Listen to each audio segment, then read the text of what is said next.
ஓம் நம சிவாய. தெய்வத்தின் குரல் முதல் பகுதி, யோகத்தின் தொடக்கம் கர்மமே என்ற தலைப்பில் மகா பெரிவா அருளிய உரை.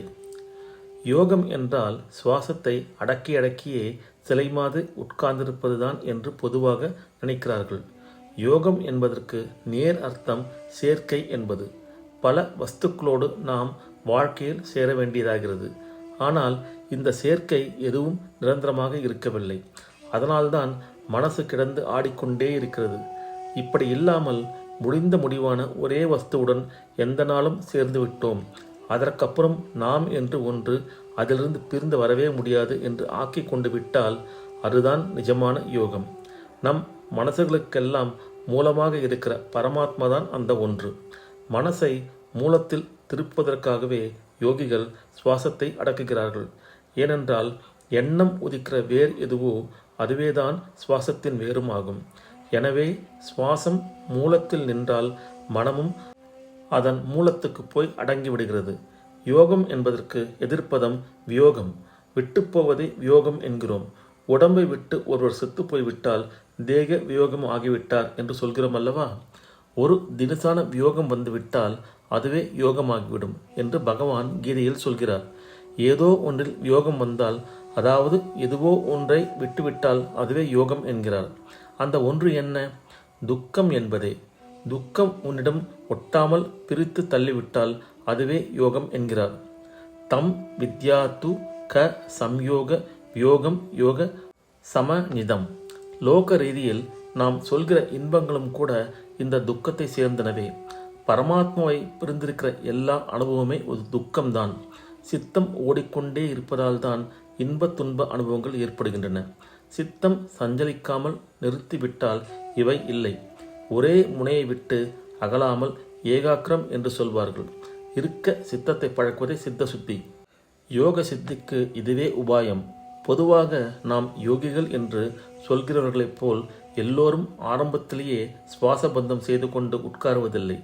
ஏதாவது ஒரு நல்ல விஷயத்திலே நாம் பூர்ணமாக ஈடுபட பழகினால் அப்போது சித்தம் கூடிய மட்டும் அழுக்கப்படாமல் இருக்கும். சித்தத்தை நேராக அடக்க முயன்றால் அது திமிரிக்கொண்டு நாலாதிசையும் பாயத்தான் செய்யும். எனவே சித்தத்தில் கவனம் வைக்காமல் ஏதாவது ஒரு நல்ல காரியத்தில் ஈடுபட்டு விட்டால் அப்போது சித்தத்துக்கு சஞ்சலிக்க இடம் குறைந்து போகும். பழைய நாளில் அரைகண்டம் என்று போட்டுக்கொள்வார்கள். படுக்காமலே நியமமாக இருக்க வேண்டும் என்பதற்காக கழுத்திலே பெரிய கம்பி வளையம் போட்டுக்கொள்வார்கள். அதற்கு அரிகண்டம் என்று பெயர். ஒருத்தர் இதை போட்டுக்கொண்ட பின் இஷ்டப்பட்டால் கூட படுக்க முடியாது. அந்த மாதிரி நம் சித்தத்தை அந்த பக்கம் இந்த பக்கம் போகாதபடி செய்வதற்கு அரிகண்டம் மாதிரி சத்காரியங்களில் பூர்ணமாக தலையை கொடுக்க வேண்டும். அநேக நியமங்களோடு பெரிய யஜ்ஞம் செய்வது, விரதம் இருப்பது, பிரம்மாண்டமான கோயில் கோபுரங்களை பார்த்து பார்த்து கட்டுவது, குளம் வெட்டுவது என்று இப்படியெல்லாம் முன்னே பல காரியங்களை செய்து வந்தார்களே, இவையெல்லாம் அந்தந்த லட்சியத்தோடு நின்றுவிடவில்லை. இவற்றின் முக்கியமான லட்சியம் சித்தத்தை ஒருமுகப்படுத்தி சுத்தமாக்க பழக்குவதே ஆகும். இந்த சத்காரியங்களின் நடுவிலும் அநேக கஷ்டம், அநேக அவமானம் எல்லாம் வரத்தான் செய்யும்.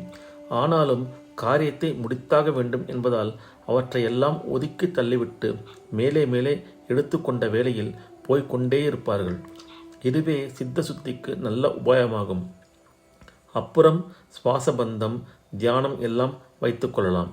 முடிவிலே ஒரு கழக்கோடி எப்படி அந்த அழுக்கிலும் பட்டுக்கொள்ளாமல் கிருகிரு என்று உருளுகிறதோ, அந்த கழக்கோடி மேல் நாம் கொஞ்சம் விபூதியை பூசினால் அதை கூட உதிர்த்து விட்டு ஓடும்.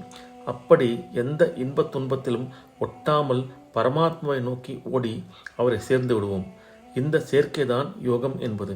அதுதான் நம் மூலமான நிலை. அதுவேதான் முடிவான நிலையும். நடுபாந்திரத்தில் நாம் எப்படியோ மாறிப்போயிருக்கிறோம்.